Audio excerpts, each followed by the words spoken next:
Good afternoon, good evening, or good morning, wherever you are that you're watching this. I'd like to welcome you to our latest panel, The Straight Truth: Does Gaming Impair Student Learning?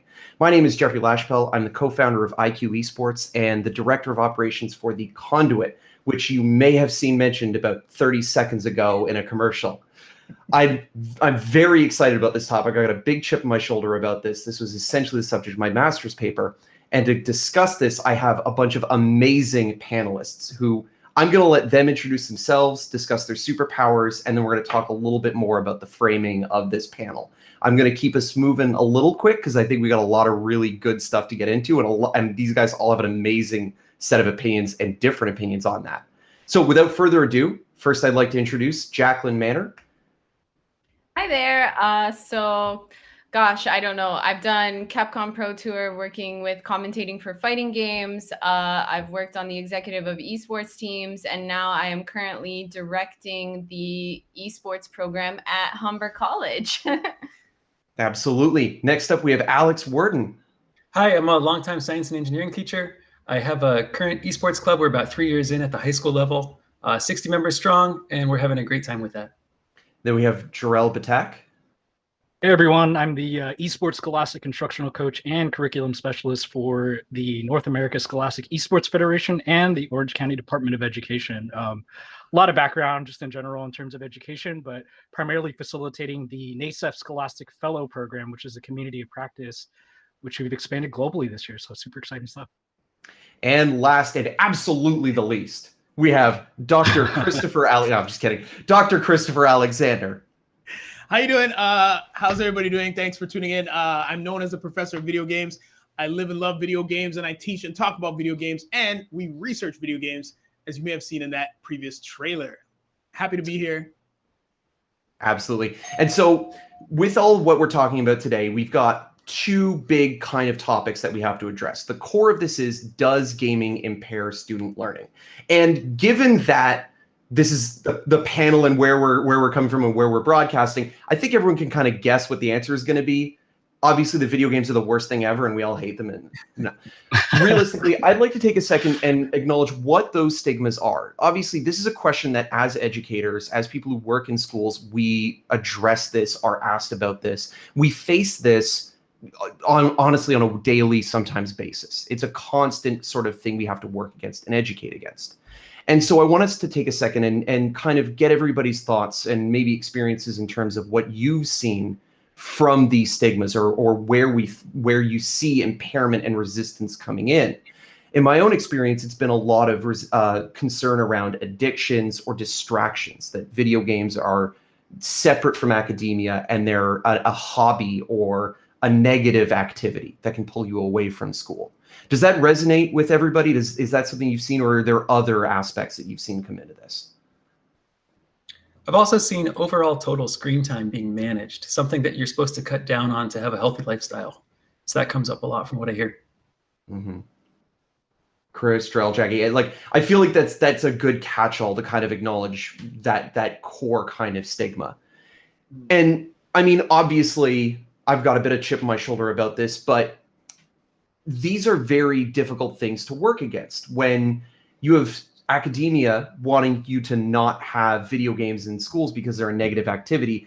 It's very hard to then show people that video games can be a positive activity, which I think some of you may feel that's the case.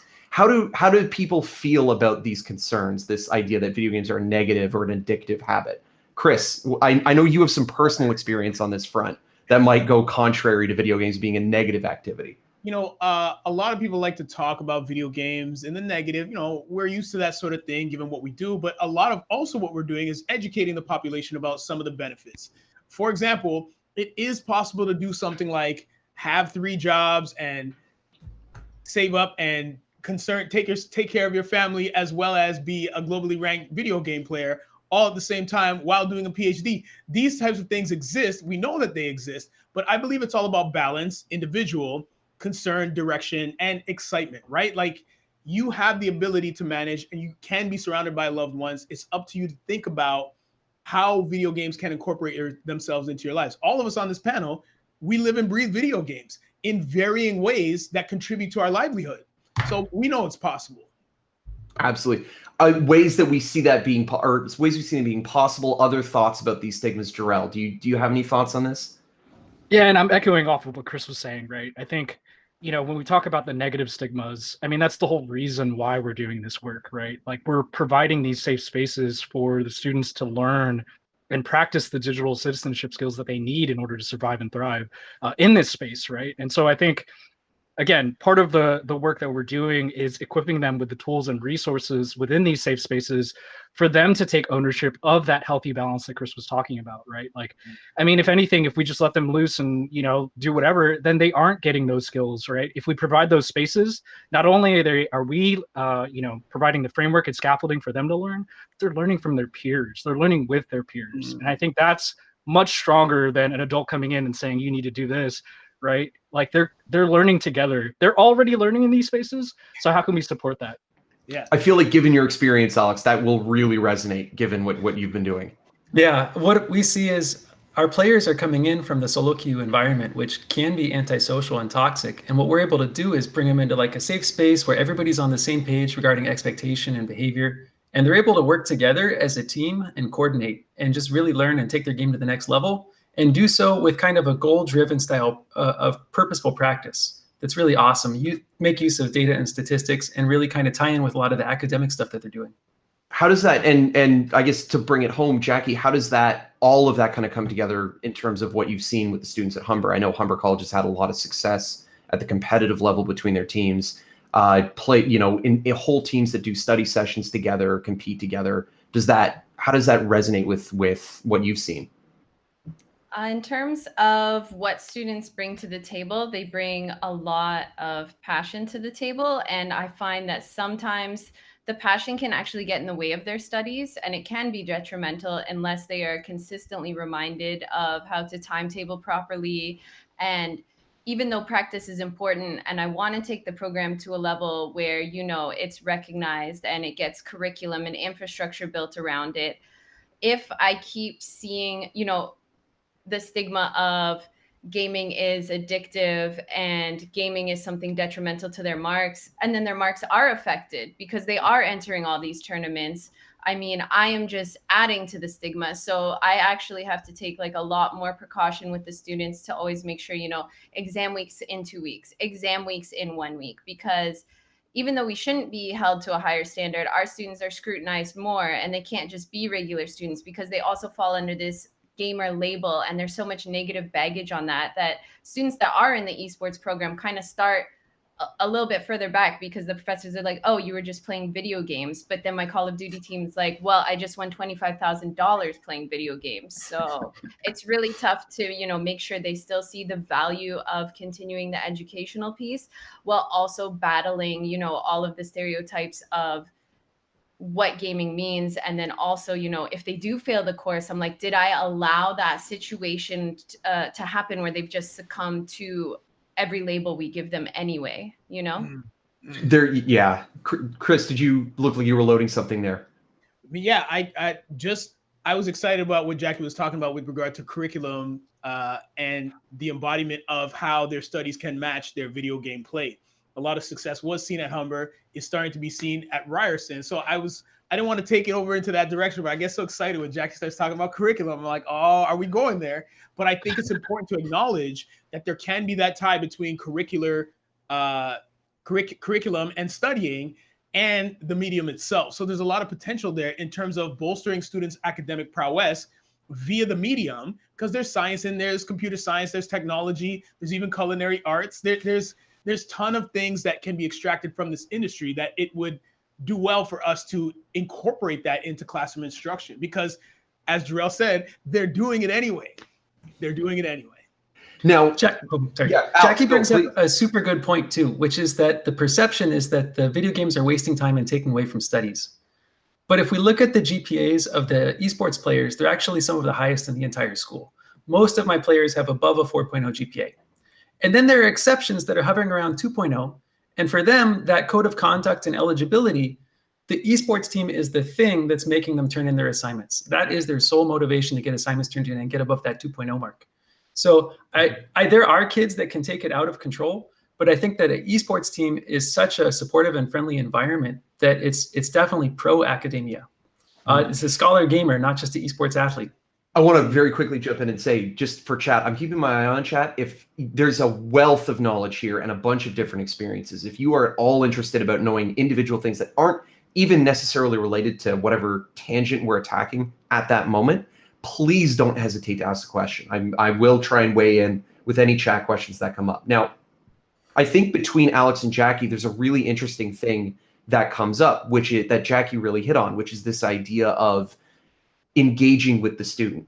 That and Alex, I think you also approach it as well. If they know there's some consequence to their actions, that's a motivator. And I think that's a really important factor. You need that engagement, and that's supported in a really cool book called Exploding the Castle.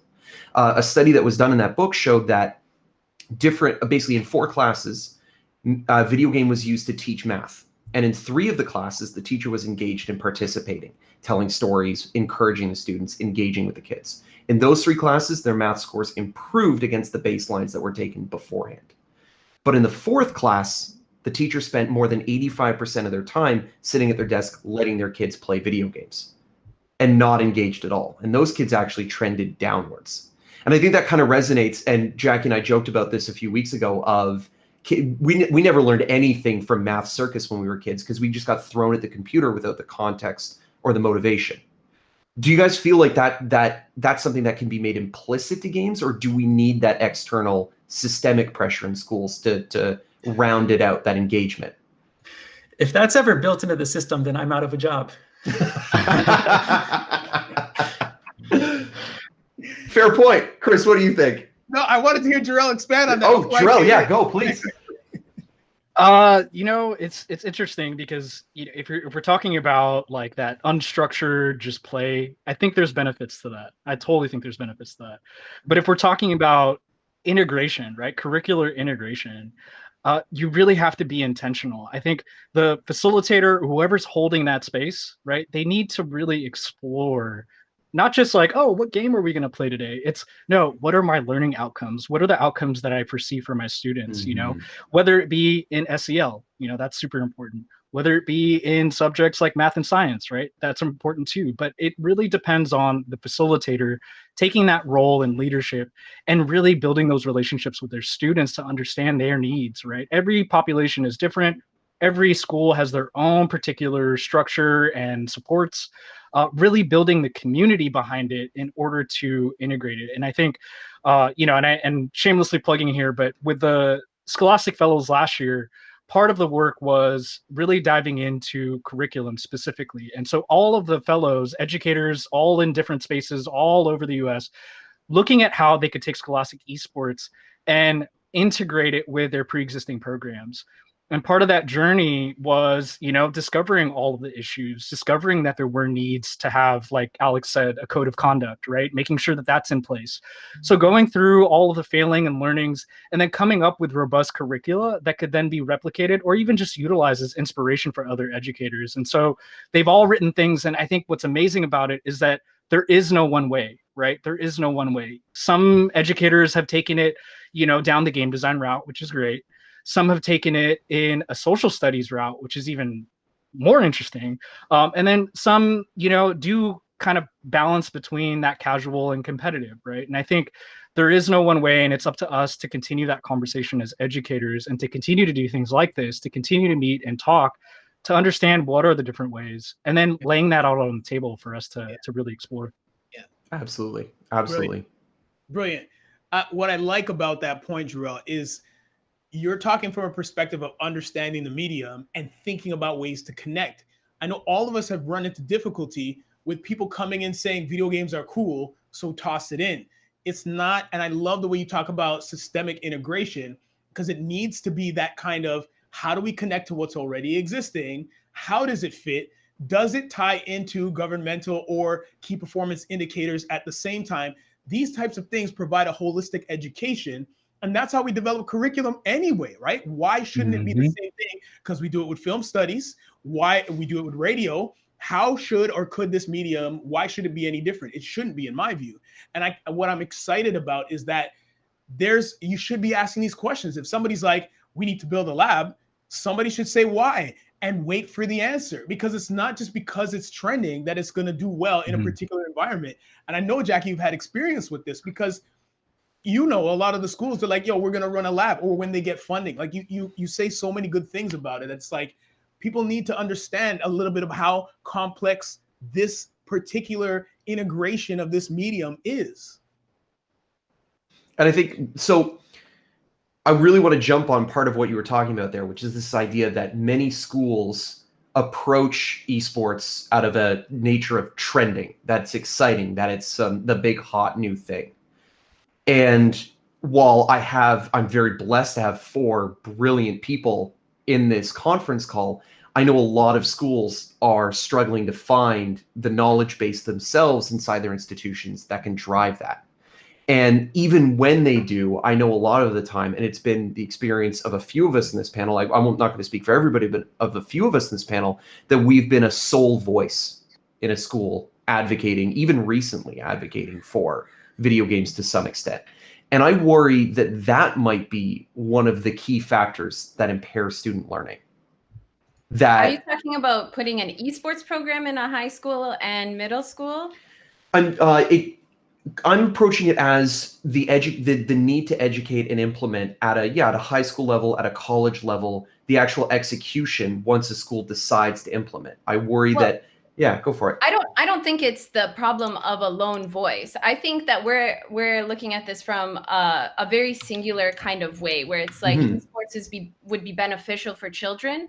But I mean, that also puts a lot of baggage on teachers, you know, where they are not paid for extracurriculars. You know, they do it out of the goodness of their heart.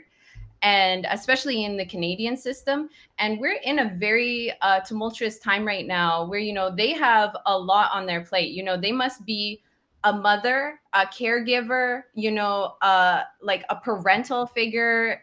They're a healthcare provider right now. You know, there's so much to just be like, and now you should also do esports, when a lot of teachers do not have the proper pay, scaffolding, time for professional development, time for unpacking, being a psychiatrist to 30 students at once. So I think it's extremely easy to be like, teachers should take this and they should implement it because it'll be good for students. Yes, it'll be good for students, but to also put all of that responsibility on someone who must be so encompassing in a child's development, I think is asking a lot. So I think if people want esports in a middle school or high school, they need to come in with a better package to say, if this is something you're passionate about and your hobby is gaming outside of school, this is how you can easily scaffold it inside of school to reach students, to have them, you know, off the streets and doing something important and channeling their energy in an important way. But just to be like, you know, esports are out there, it's good for kids, do it.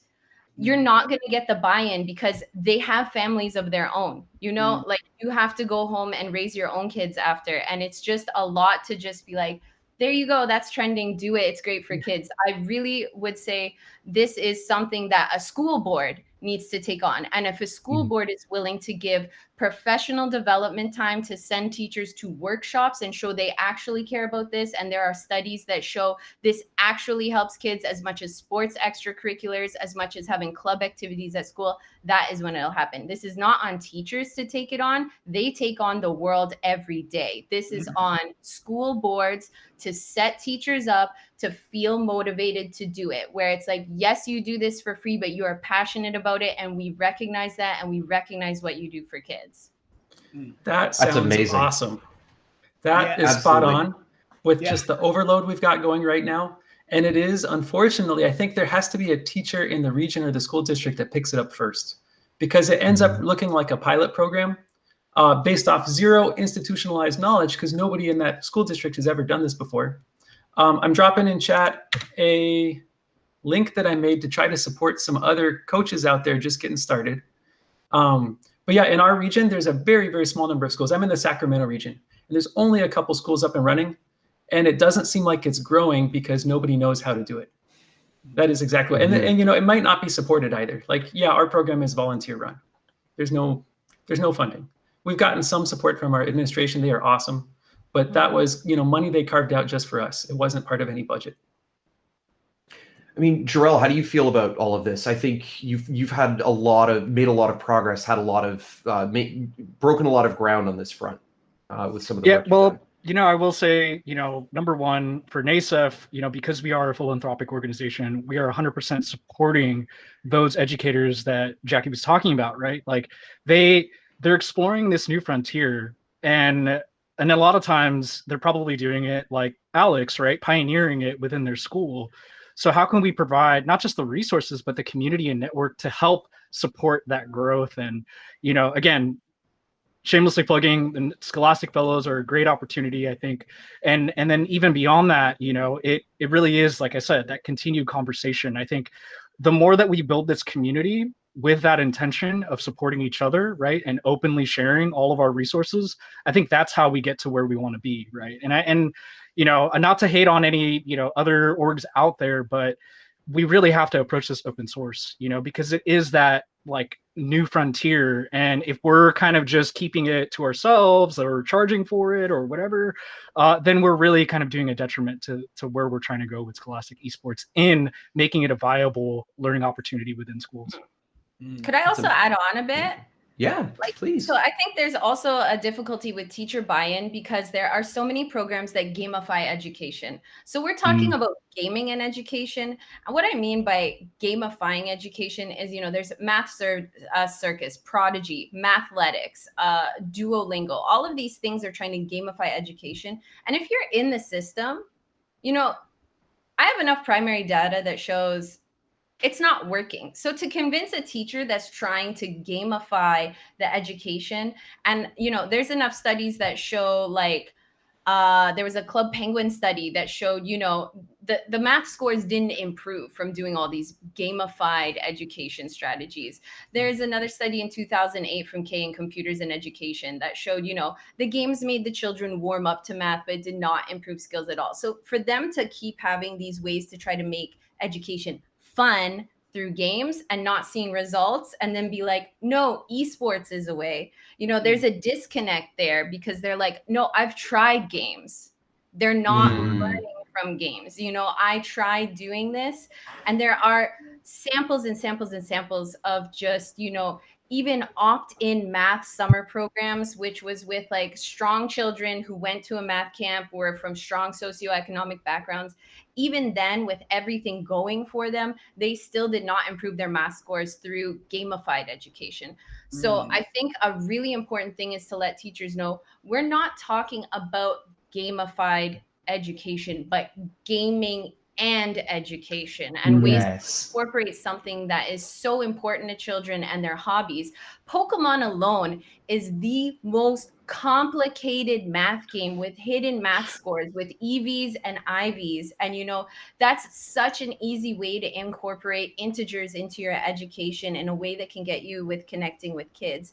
And there's enough studies that show, if we go into one, there's it's like in Cyber Psychology Today.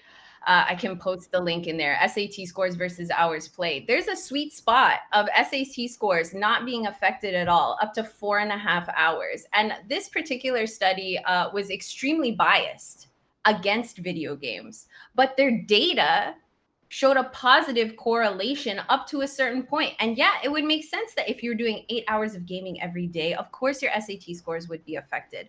So I think scaffolding teachers also to understand that we are incorporating something children are passionate about and giving them the tools to unlock. This is how you make gaming and education work, instead of saying, guess what? You didn't like how Prodigy worked? You're definitely going to make esports work. Did you just waste your time in a 20-minute Prodigy info and your kids still don't know that -1 is under 0? Don't worry, esports will save your program. Are set up against gaming due to the very nature of people trying to make a buck off of gaming and education. And that is what's poisoning the ocean. So you really, really need to bring home, like, even looking at computer programming and Fall Guys, and looking at, like, what is it? Correct me if I'm wrong, but like the tree branching style of math, which is, what's it called? A star tree something. I didn't major in computer science, but you can basically calculate paths to the crown, and you're teaching intro to programming. Oh, A-star, the A-star algorithm for pathfinding? Yes. Okay, got it. Yeah, right. So you Cool. can, and you can basically set it up as like putting like simple minutes down for each path, and that is your intro to computer programming. And you can show that. You can bring in truth tables and show, you know, programming, and you can set up the truth tables to be gaming related. It doesn't need to be a stretch, but showing teachers, you know, who have been through gaming, you know, they're like, I tried that. You know, I signed up for 4 years of athletics. I've tried gaming. So we really need to also set it up. What I love about what you're talking about, Jackie, is substantiated decisions. If you're presenting statistics and integers, just to go back to your Pokemon reference, there are studies that show improved math scores for students who play the actual Pokemon game, like the card game, involving the math and those integers you described. But presenting that kind of data to administration, in addition to a scaffolded plan of integration, to me, is much more effective than just saying, hey, yo, look at how much viewership Worlds had. We should have esports now, right? Like, I'm totally on board with you. More substantiation necessary to help convince those on the other side, often non-endemic, of the potency of the medium, particularly when you're looking at curricular ties and how it leads to future paths for both employment and education. This isn't even just like for young kids or high school students. This goes all the way through college and into adult life. Through, like, shameless plug, through IQ, we do corporate education and we do teamwork building and all these skill building systems. And all we do is we come in with video games, have adult CEOs play video games, and then we just talk about it. And after we talk about what they've done in the game, they suddenly understand the skills they've been developing. And you can see that moment where their understanding of the value that games can provide, not Duolingo, but actual video games provide, as that scaffolding to test and develop skills that are math, social, problem solving, logic working, whatever it may be. So, I mean, does anybody else want to get in on that? Jarrell, yeah, Alex. if I may, you know, I love, Jackie, your point about the distinction between gamification and game-based learning.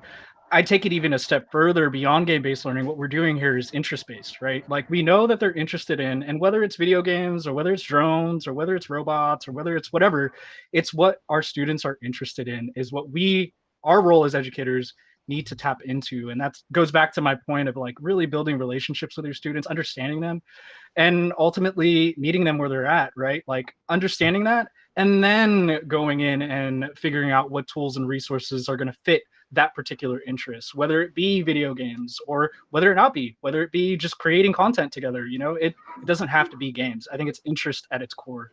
Mm-hmm. That's awesome. I think it has to be a good fit too. So I am glad that there's a group of like people working out there on curriculum, of which, you know, awesome, shout out. So yeah, if the curriculum matches the game, then this is definitely an option. If it's like a forced fit, that's another scenario where this might not work as well. Mm-hmm. I agree, which is everybody's doing shameless plugs, but my research seeks to find out that information before moving forward. It's just an actual thing. Like, we're trying to make substantiated decisions, and one good way of doing that is through academic research. So yes, I agree with all of you.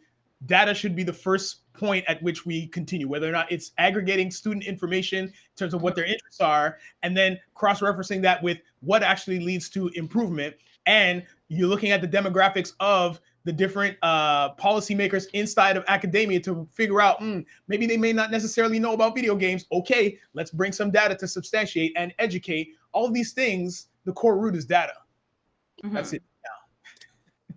It's a strong point, and it's and you know, we're referencing studies. Jackie referenced a bunch of great ones, and that's going to become more and more the language that we have to use, especially in academia. There's it's a great way to attack that sort of stigma against games by giving it that legitimacy. You have hard numbers. We can prove it. We can go through it in the pros and the cons. If we can recognize the cons, then we can also address those. If you know where the problem is, you can fix the problem or or a poor application, for example. Mm-hmm.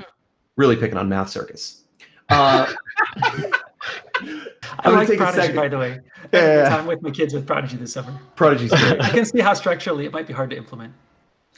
So I want to take a quick second. Any other thoughts on this? Or otherwise, I'm going to throw to a couple of the audience questions. There's two really good ones that I've seen so far. And again, please, if you have any questions or thoughts that would turn into a question or another discussion topic, don't hesitate to pop in the chat. I've already got two really good ones here.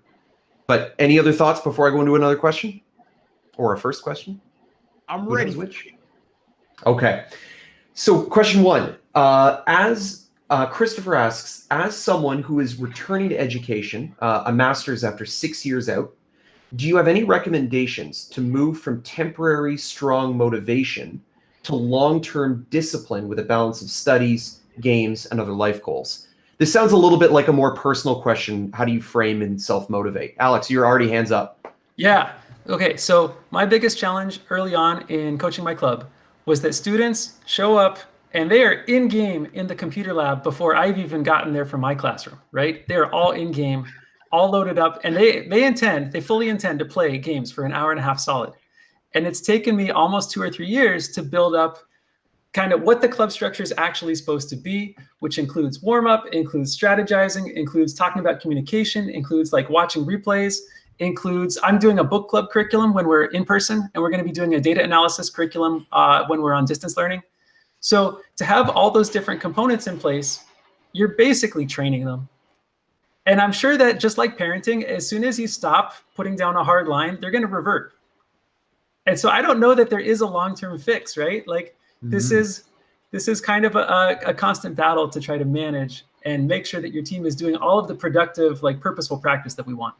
That plays really a lot into what Jackie was saying about exams in 2 weeks, exam in 1 week. Is that how does that question sort of resonate with you, Jackie? I know you've juggled big shows and a bunch of things going on at something like Evo and had to manage a lot of motivational stuff going through. Just in terms of student motivation, scaffolding is really important and front end loading is really important.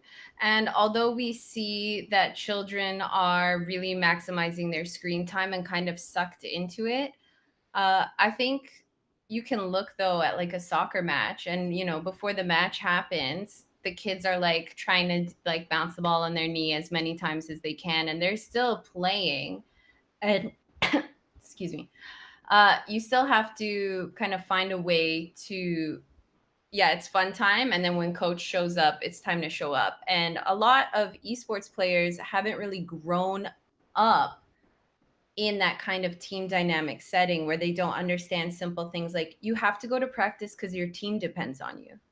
Whereas, if you find rep league soccer players, they kind of already know that. So I think within the next 5 years, it's going to change where there's going to be enough kids in these esports summer camps and what have you, where those skills are being built, where they understand how teamwork works. I'm not saying that all esports players do not understand how a team game is played and how teamwork is an important part of participation.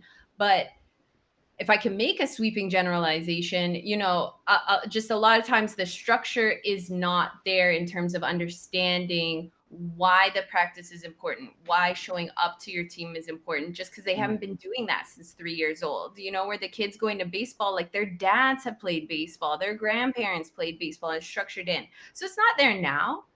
But I don't think we're going to ever like have a point where kids are just always going to be sucked into it. I think it's just very new right now, and they haven't had the proper training on how to be like, okay, it's disengage time, it's practice time. But that will come the more people like us get involved. Yeah. Yeah. To that end, Chris, have you given any thought to this in terms of how the conduit will integrate with Ryerson Esports research, how to affect things going forward within the school? Well, as we were talking about before, in many cases, I believe it should start with the students. Like we should know what they're playing before we try to integrate anything. Like why would we try to institute programs to a school? Because if I had my way, it'd be a Street Fighter school. But once 40,000 students tell me what games they actually play, then I can go back and do the research and probably talk to the companies to get an established framework for how we can proceed. Like I don't want to make any generalizations for any institution until I have more data. I need to know what students are doing so then I can proceed. Because just like what happened at Humber, those 8 teams, the community told us what the 8 teams were. There was no guessing. So they were like, all right, of course we're a Call of Duty Black Ops 4 school.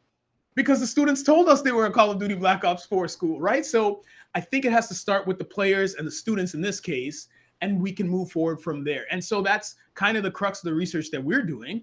We always start with the players, and then we'll move from there. Terrell, you want to bring us home? And then I've got one question left. Ooh, yeah, I'm just echoing kind of off of everyone here. I think, again, kind of what Alex has done in his work, part of it is, again, creating that framework of not just like the structure of the program, but those expectations, right? I know Alex had mentioned the idea of a code of conduct for every school. I think it's important that the students, like Chris said, sit down and they design what they expect from each other. And I think in that work, we're allowing them to build those skills, like Jackie was saying, right? To understand the value that me showing up with my squad, what that brings, right? I think there's so much more to that. And we have to provide the resources, but also just provide the opportunity for them to do that, right? Because a lot of times you see these programs come in and they're like, this is how it's going to be done and this is what it's going to do and here's our schedule. It's like, okay, that's great. It's good that you're organized, but just like Chris said, start with the students. Yeah. Let them do it, because that's how it'll be sustainable, because they're going to be the ones that are going to own it and design it and evaluate it and tell you what's wrong with it, right? Yes. Yes. So this next question, I think the question I was going to ask as a follow-up, I think was caught within that. And if not, I'd highly encourage the person to ask the question. That would be, I'm just going to call him by first name. Michael, please reach out to everybody on the panel and ask them about this, because I think if that didn't satisfy, I feel like it's in there, but if not, please keep asking. But Stephen asked a really interesting question that I think we've kind of talked about sort of obliquely this whole panel. And I just want to let everybody get their teeth into it. And it's like, I think the perfect question to just kind of close on. And the question is this: educational goals are set for every grade level that students must hit to be on track in their education. It's fairly standard. There are similar charts for emotional and social maturity as well for students in many schooling institutions. With sanctioned gaming in high schools and middle schools now or growing in popularity, could we have something like that for gaming skills?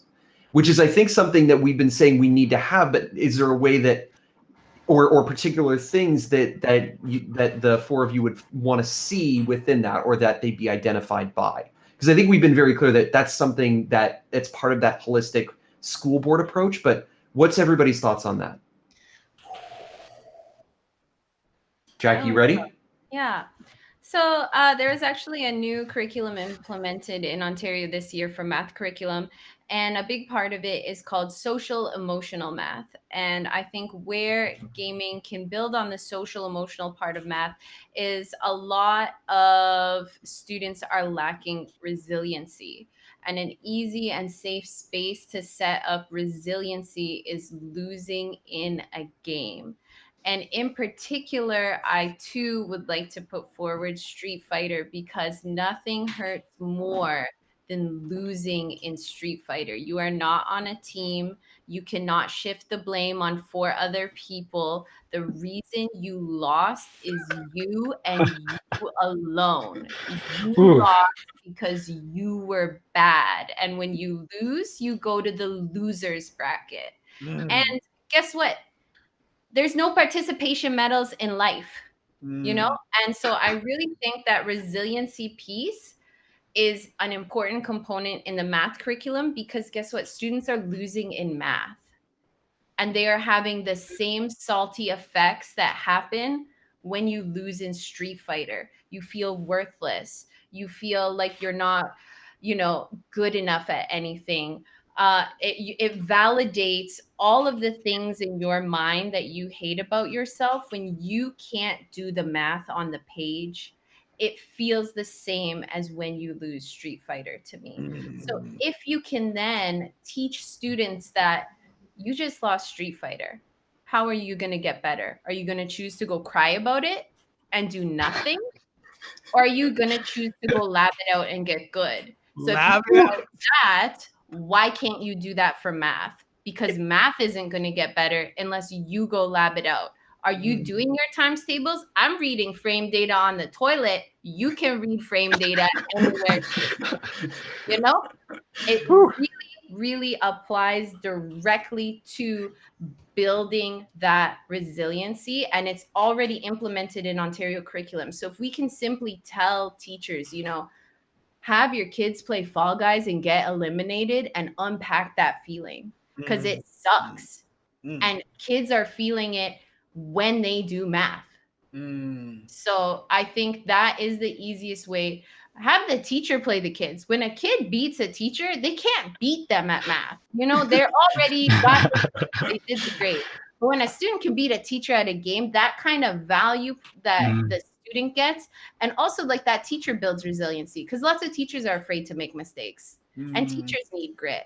So, you know, I think there is a scaffold learning that gaming can teach, where it's not just the student getting tougher, but also the teacher, where the teacher is vulnerable, and the kids will generally be better because they have more time. They just generally have more time to spend with technology.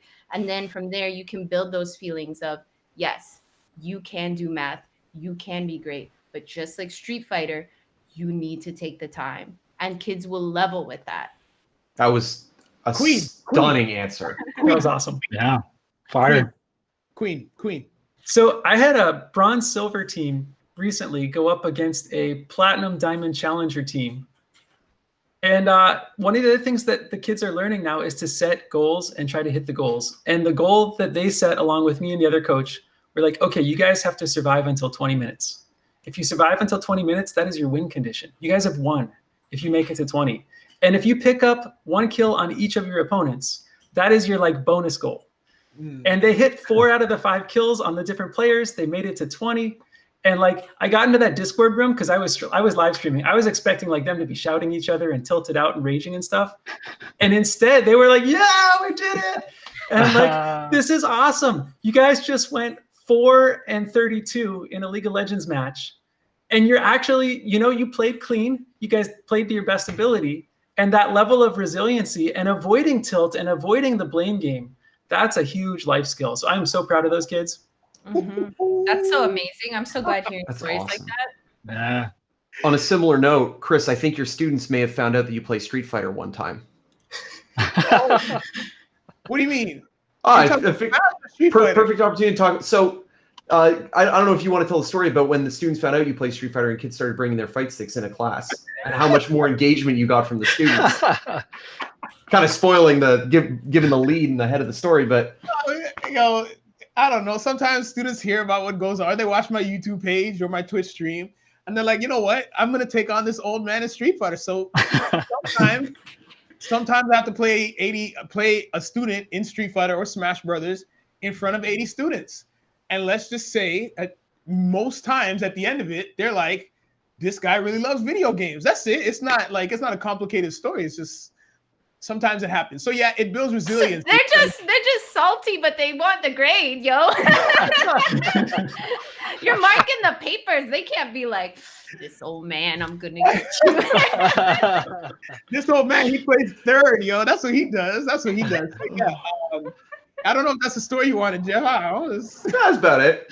It seemed very appropriate because it's very clear that having been a guest in your classes, like, it creates a deeper level of the students care more about the class at a fundamental level. It's not just resilience, but it's also engagement that gets encouraged when kids care like that. The secret for me in the classroom, I was told by a very wise individual, Bernie Minette. He said that the only thing that matters in the classroom as a teacher is that the students believe that you want to be there. And he picked up a controller, and playing against a student is not something I would do if I did not want to be there. Well, I mean, we're coming up on time. I want to take a second for everybody. We've all been doing our little plugs, but let's take a minute, talk about where people can find each of you, what you have going on in the world. Jarrell, let's start with you. Well, my LinkedIn's in my profile. Obviously, you know, maybe I'll throw my Discord in the chat as well, just so you can hit me up. But just go to nasef.com. That's the biggest thing. I think part of my work is part of a grander scheme of work with all of the team at NASEF. definitely check us out. I think right now my primary focus has been the Scholastic Fellows program. Super excited about this year. We literally just kicked off the year. We have educators from across 14 states in the US, Mexico, UK, South Africa. And I'm just really excited to see the outcomes, because part of what they'll be doing is collaborating, not just on curriculum, but on projects that I think will continue to push not just esports, right, but education forward. That is an awesome program. It's great. Alex, you're on deck. All right, let's see. I'll drop it in chat real quick. We've got a team website. I already shared my coaching support website, and I can always be contacted by my school email, which I will also drop in there too if you guys have follow-up questions. Jackie, go for it. I wouldn't like to plug myself because I've already had amazing opportunities in esports. I would humbly like to ask you if that you have anything extra.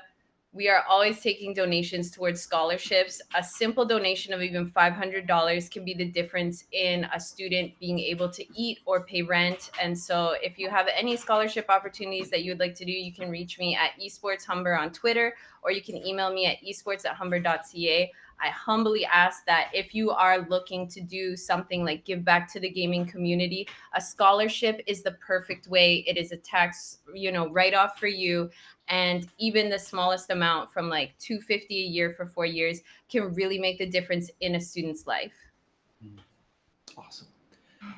People probably already know what you've got going on, Chris, given the commercial that aired before we started. But what else do you have going on? Tell us about the Conduit. What's going on? Well, the Conduit is an academic research lab where we help and want to legitimize and substantiate both video games and the esports industries. That's what we do. If you want to learn more, you can watch the video, and you can hit me up at videogamesprof.com. Perfect. And finally, IQ Esports is where I'm from, as well as the Conduit. IQ does a bunch of corporate consulting, education for companies, as well as we've worked with the provincial government of Ontario, and we work with a bunch of other institutions to leverage education for colleges and universities. And that's just IQEsports.com. But we're a little over time. We got a little too into it. With that, I got to say thank you to everybody for coming out and checking out. Thank you for the excellent questions, and chat's been bumping. So thank you everybody for participating.